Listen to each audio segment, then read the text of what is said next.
अस्सलाम वालेकुम जी। मेरा नाम अरसलान शहज़ाद एडवोकेट है। आप लोग देख रहे हैं मेरा यूट्यूब चैनल। आज का जो हमारा टॉपिक है, ये टॉपिक है सेल डीड। सेल डीड यानी रजिस्ट्री।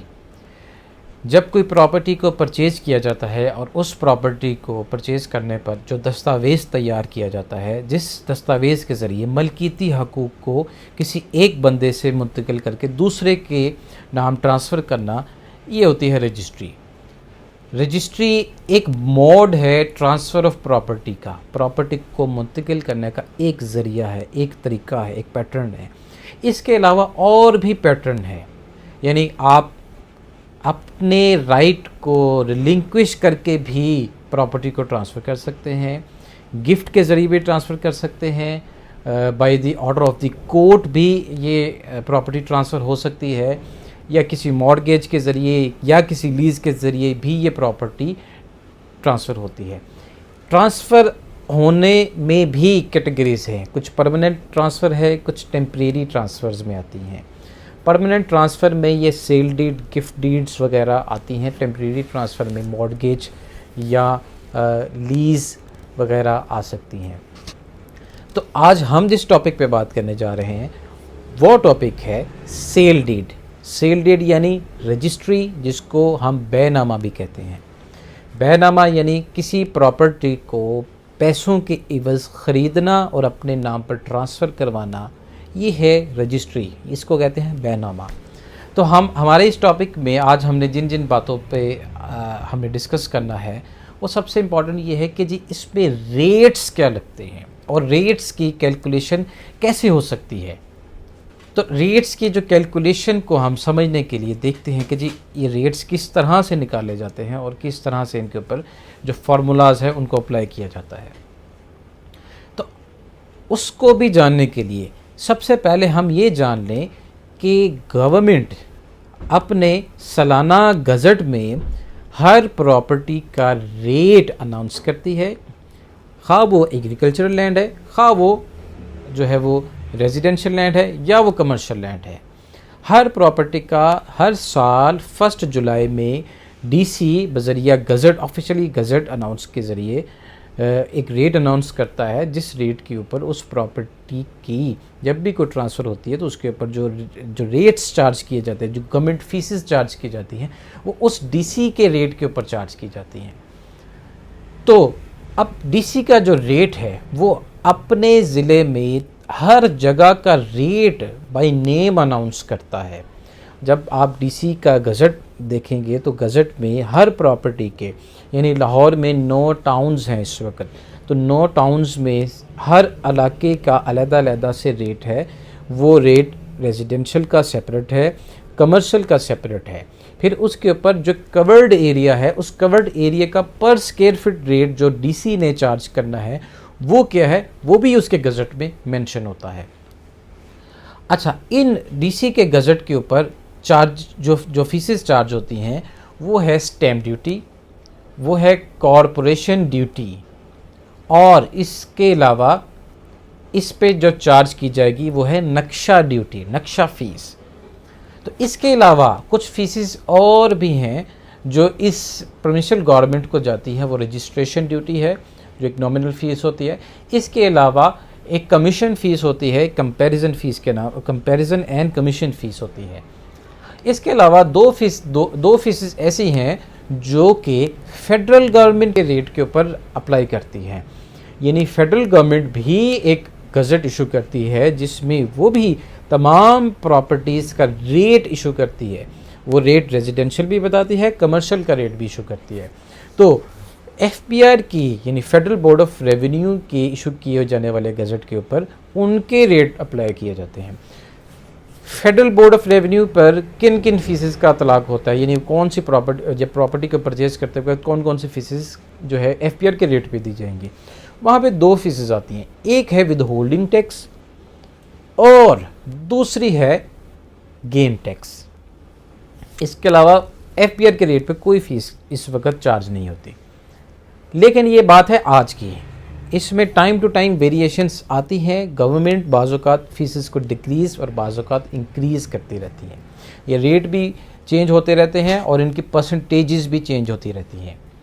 तो आइए सबसे पहले हम ये जान लेते हैं किसी भी प्रॉपर्टी का रेट कैसे निकाला जाता है। सबसे पहले उसका डिस्ट्रिक्ट देखा जाता है कि उसका ज़िला कौन सा है उस प्रॉपर्टी का। फिर उसके बाद देखा जाता है कि वो कौन सी तहसील में फॉल करती है प्रॉपर्टी। लाहौर में 5 तहसीलें हैं, तो लाहौर में कौन सी तहसील में वो प्रॉपर्टी फॉल करेगी। नेक्स्ट ये देखा जाएगा जी कौन से टाउन में वो प्रॉपर्टी फॉल करती है। फिर ये देखा जाएगा कि उस प्रॉपर्टी का रेवेन्यू सर्कल कौन सा है, यानी जिस सर्कल में एक्साइज एंड टैक्सेशन अपना टैक्स चार्ज करती है, एनुअल प्रॉपर्टी टैक्स चार्ज करती है। फिर ये देखा जाएगा कि जी उस प्रॉपर्टी का मौजा कौन सा है, मौजा। फिर ये देखा जाएगा कि उसकी लोकेशन क्या है, प्रॉपर्टी की नेचर क्या है, प्लॉट है, शॉप है, बिल्डिंग है, घर है, डबल स्टोरेड है, सिंगल स्टोरेड है। तो लिहाजा ये सारी चीज़ें देखकर फिर वो उसका रेट हमें गवर्नमेंट बताती है। अब ये गज़ट को उन्होंने ऑनलाइन कर दिया हुआ। ऑनलाइन करते हुए इन्होंने ई स्टैंपिंग की वेबसाइट में ये रेट्स को प्रॉपर्ली प्रॉपर्टी के डीसी वैल्यूएशन को जानने के लिए उन्होंने एक हमें आसान कर दिया गया हमारा प्लेटफॉर्म, और हम वहाँ पे अपनी प्रॉपर्टी की इन्फॉर्मेशन देते हैं और वो हमें इमीडिएटली हमें हमारी प्रॉपर्टी का रेट बता देते हैं। तो उस जो वेबसाइट का एक स्क्रीनशॉट मैंने अभी आपको इस वीडियो में भी शेयर किया है। तो इसके मुताबिक हम अपनी प्रॉपर्टी यानी कोई भी प्रॉपर्टी का रेट हम निकाल सकते हैं। नेक्स्ट ये है जी कि जो भी रेट निकलेगा उस रेट के ऊपर फीसिस जो हैं वो कैलकुलेट की जाएंगी, उसका रेट निकाला जाएगा। उसका एक फॉर्मूला बनाया होता है उन्होंने। उस फॉर्मूले में ये होता है कि वो बताता है कि जी पर मरले का रेट क्या है। बाज़-औक़ात वो रेट मरले में होगा, बाज़-औक़ात कनाल में, बाज़-औक़ात वो रेट एकर्स में होता है। तो मैं चूँकि अर्बन प्रॉपर्टी की बात कर रहा हूँ और रेजिडेंशियल प्रॉपर्टी की बात कर रहा हूँ, तो यहाँ पे नॉर्मली रेट मरले के ऊपर होता है, पर मरला के हिसाब से। तो यहाँ पे फॉर एग्ज़ाम्पल कोई भी प्रॉपर्टी है वो 10 मरले की प्रॉपर्टी है, और 10 मरले की प्रॉपर्टी में डीसी के गज़ट में या ई स्टैंपिंग की वेबसाइट में वो हमें बताएंगे कि जी 1 मरले का रेट इसमें क्या चार्ज होता है।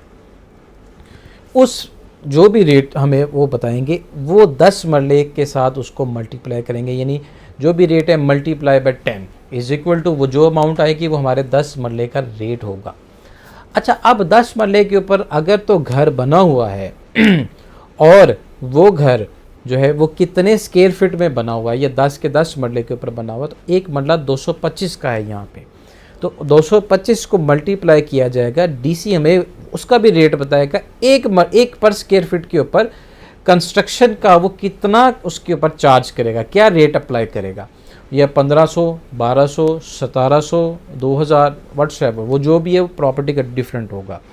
वो जो भी रेट होगा और जितने स्क्वायर फीट वो प्रॉपर्टी बनी होगी, तो पर total square feet of construction multiply by पर स्क्वायर फीट जो भी डीसी हमें रेट देगा, इन दोनों को मल्टीप्लाई करेंगे तो हमारे पास इसका एक जो रेट निकलेगा वो रेट होगा बिल्डिंग का। पहले हमने रेट निकाला था 10 मरले प्लॉट का, उसके बाद अब हमने जो रेट निकाला है ये उसके ऊपर इमारत का रेट है। ये दोनों प्लस होके जो आपके पास टोटल अमाउंट आती है, इस टोटल अमाउंट के ऊपर जाके फिर डीसी के जो फीसिस है उनकी परसेंटेज अप्लाई करती है, जिसके मुताबिक वो फीसिस चार्ज करता है। यहाँ हमने एक प्रॉपर्टी जिसका हमने एक रेट डिटर्मन किया है ताकि हम अपनी फीसिस की कैलकुलेशन कर सकें। तो यहाँ हमने एक प्रॉपर्टी जिसका डीसी रेट हमने 10 लाख रुपया पर मरले के हिसाब से इसमें डिसाइड किया है, और ये हम एक एग्जांपल ले रहे हैं और ये कोई किसी प्रॉपर्टी का रेट नहीं है। तो एफबीआर का रेट हमने इसमें 12 लाख रुपया पर मरले के हिसाब से इसमें हमने इसमें एंटर किया है। तो इसमें जो डीसी ने बिल्डिंग के ऊपर पर स्क्वायर फीट का हमें जो रेट दिया हुआ है वो 1500 रुपया पर स्क्वायर फीट के हिसाब से दिया हुआ है। तो आइए हम इसमें देखते हैं कि जी किस तरह से हमारी कैलकुलेशन निकलती है। तो ये आप स्क्रीन पे भी देख सकते हैं, मैंने एक प्रॉपर्टी का रेट निकाला है। ये 10 लाख रुपया पर मरले के हिसाब से, ये 10 मरले से मैंने इसको 10 से मल्टीप्लाई किया तो ये 1 करोड़ रुपया हमारी अमाउंट निकल आई। ये हमारी अमाउंट जो है ये प्लॉट की रकम है। अब चूँकि इसके ऊपर घर बना हुआ है और ये घर जो है ये 1500 पर स्क्वायर फीट के हिसाब से इसमें एंटर किया जाएगा। और चूँकि 10 मरले में 2250 स्क्वायर फीट होते हैं, तो 10 मरले का पूरा घर बना हुआ है और 2250 मल्टीप्लाई बाय 1500, तो ये हमारे पास 33,75,000 रुपये की रकम आ गई है, जो रकम शामिल होगी प्लॉट की अमाउंट में, यानी 1 करोड़ प्लस 33,75,000 रुपया। तो ये हमारा 1,33,75,000 रुपया हमारी अमाउंट निकल आई। इस अमाउंट के ऊपर हमारे डीसी के टैक्सेस जो हैं वो इसके ऊपर चार्ज किए जाएंगे। तो सबसे पहले इस पे चार्ज किया जाएगा स्टैम्प ड्यूटी। तो स्टैम्प ड्यूटी हमारी इस वक्त 2% है। तो 1,33,75,000 की 2% स्टैम्प ड्यूटी जो है वो 2,67,000 रुपया बैंक ऑफ पंजाब में जमा होगी, प्लस इसमें रजिस्ट्रेशन फ़ीस 1,000 रुपया होगी जो इसके अंदर शामिल कर दी जाएगी जिस वक्त इसका चालान जनरेट होगा। तो 2,68,000 रुपया बैंक ऑफ पंजाब में जमा हो जाएगा। तो हमें बैंक ऑफ पंजाब इसके बदले में स्टैम्प पेपर्स इशू कर देगा। तो इन स्टैम्प पेपर्स के ऊपर फिर आप हमारी जो है रजिस्ट्री वो लिखी जाती है। अहले कमीशन के ऊपर भी एक फ़ीस जमा होनी होती है जो 5,100 रुपया है। इसके अलावा नक्शा फ़ीस होती है। अगर तो प्रॉपर्टी का नक्शा बना हुआ है और अप्रूव्ड मैप है तो कोई नक्शा फ़ीस चार्ज नहीं की जाएगी, लेकिन अगर अप्रूव्ड मैप नहीं है तो फिर 2% उसके ऊपर डीसी की जो वैल्यू निकली है उस वैल्यू को 2% उसके ऊपर नक्शा ड्यूटी भी लगेगी। यानी 1,33,75,000 रुपये में अगर नक्शा नहीं है तो ये लगेगी, अगर नक्शा है तो ये फ़ीस नहीं लगेगी। 2% अगर चार्ज करते हैं तो फिर ये 2% ये अमाउंट हमारी बन जाती है 2,67,000 रुपया। 1% इसमें कॉरपोरेशन ड्यूटी जमा होगी जो लोकल गवर्नमेंट का टैक्स होता है 1,33,750 रुपया। तो ये थे जी हमारे डीसी के तमाम टैक्सेस। इसके बाद हमारे टैक्सेस जमा होने होते हैं फेडरल के। फेडरल के 2 टैक्सेस हैं जो जमा होने होते हैं। हमने चूँकि इसमें 12 लाख रुपया रेट लिया था एफबीआर का पर मरले का, तो 10 मरले के हिसाब से 1,20,00,000 रुपये हमारा निकला है प्लॉट का रेट।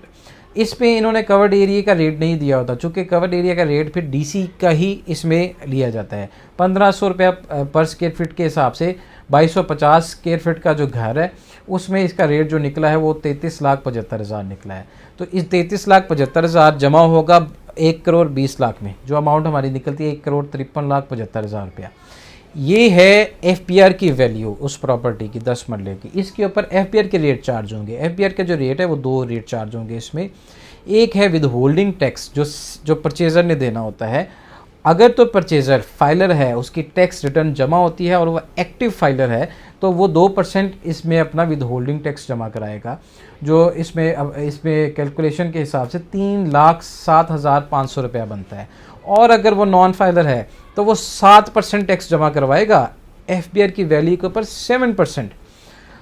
इसके अलावा गेन टैक्स इसमें जमा होगा जो है 2%, अगर तो वो फाइलर है 2%। और ये टैक्स कौन देगा? ये सेलर टैक्स देगा। ये वह टैक्स है जो सेलर पे करता है। और चूँकि पहले ये था ये 4 साल के अंदर प्रॉपर्टी अपनी सेल कर रहा था उसके ऊपर लगाया जाता था, लेकिन अभी रीसेंट नोटिफिकेशन के ज़रिए इन्होंने 4 साल का टाइम लिमिट को रिमूव कर दिया है। अब जब भी वो अपनी प्रॉपर्टी सेल करेगा तो उसको सेलिंग के वक़्त अपनी प्रॉपर्टी पर 2% एफपीआर की वैल्यू के ऊपर 2% जो टैक्स है गेन टैक्स वो जमा करवाना होता है। अगर तो वो नॉन फाइलर है तो फिर उसे 4% जमा करवाना होगा। इस तरह जी हमारी जो डीसी की टोटल वैल्यू निकली थी जो टैक्सेस की वो निकली थी 6,73,850 रुपये। इसके बाद हमारी जो एफपीआर की टोटल जो टैक्सेस की जो वैल्यू निकली थी वो निकली थी 6,15,000 रुपया। तो लिहाजा डीसी के टैक्सेस को भी और फेडरल के दोनों के टैक्सेस को अगर हम जमा कर लें तो ये हमारी जो कॉस्ट है कि 12,88,850 रुपये निकल आती है। ये कॉस्ट आती है एक रजिस्ट्री को तैयार करने में, जिसकी हमने एक एस्टिमेशन के हिसाब से एक वैल्यू पर मरले के डिटर्मिन की, उसके ऊपर हमने ये फार्मूला अप्लाई किया। तो ये 12,88,850 रुपये की कॉस्ट इसमें आई है। इसमें किसी लॉयर के प्रोफेशनल चार्जेस शामिल नहीं हैं, इसमें किसी किस्म के एक्सपेंसेस शामिल नहीं है जो उस रजिस्ट्री को तैयार करने में पेपर एक्सपेंसेस मिसलिनियस एक्सपेंसेस आएंगे वो शामिल नहीं है। ये प्योर कॉस्ट वो है, प्योर फीसिस जो बैंक्स में जमा होनी है। रजिस्ट्री को तैयार करने के लिए कुछ दस्तावेज़ात चाहिए होती हैं, यानी बेचने वाले का शनाख्ती कार्ड, वैलिड शनाख्ती कार्ड, ख़रीदने वाले का वैलिड शनाख्ती कार्ड। इसके अलावा बेचने वाले को जो शख्स आइडेंटिफाई कर रहा है उसका शनाख्ती कार्ड, वैलिड शनाख्ती कार्ड, इसके अलावा 2 गवाहान का वैलिड शनाख्ती कार्ड की कॉपियाँ चाहिए होती हैं। इसके अलावा जो प्रॉपर्टी ट्रांसफ़र होने जा रही है उस प्रॉपर्टी की रजिस्ट्री की कॉपी, उस प्रॉपर्टी का जो फ़र्द है, फ़र्द फॉर बै और वैलिड होनी चाहिए, फ़र्द फॉर बै भी वैलिड होनी चाहिए, प्रॉपर्ली इशूड होनी चाहिए, वैलिड होनी चाहिए। और इसके अलावा उस प्रॉपर्टी का अप्रूव्ड मैप चाहिए और इसके अलावा उस प्रॉपर्टी का हदूद अरबा चाहिए। तो इन चीज़ों के बगैर किसी भी रजिस्ट्री को तैयार नहीं किया जा सकता। ये तमाम चीज़ें डॉक्यूमेंट्स पूरे होने के बाद ही रजिस्ट्री का प्रोसेस स्टार्ट किया जाता है और फिर उसको मुकम्मल करते हुए तो सब रजिस्ट्रार ने ये सारी चीज़ें देखते हुए गवर्नमेंट की टैक्सेस को पूरा करते हुए और उसमें कोई इलीगैलिटी इरेगुलरिटी तो नहीं है किसी किस्म की, तो फिर वो उस डॉक्यूमेंट को रजिस्टर करता है अपने रजिस्टर में और अपनी बुक में रजिस्टर करने के बाद फिर वो डॉक्यूमेंट इशू करता है। जब वो डॉक्यूमेंट रजिस्टर हो जाता है तो उसके ऊपर बुक नंबर, उसके ऊपर document number, book number, volume number, किस डेट को उसने रजिस्टर किया और किस रजिस्ट्रार ने उसको रजिस्टर किया, ये सारी स्टैंपें उसके ऊपर इंडोर्स हो जाती हैं। तो ये थे जी आज की वीडियो जिसमें हमने एक प्रॉपर्टी की रजिस्ट्री के बारे में देखा और सीखा कि प्रॉपर्टी की रजिस्ट्री कैसे होती है। Thank you very much for watching the video. किसी भी किस्म के सवाल के लिए आप मुझे इनबॉक्स में मैसेज कर सकते हैं। बहुत शुक्रिया। अल्लाह हाफिज़।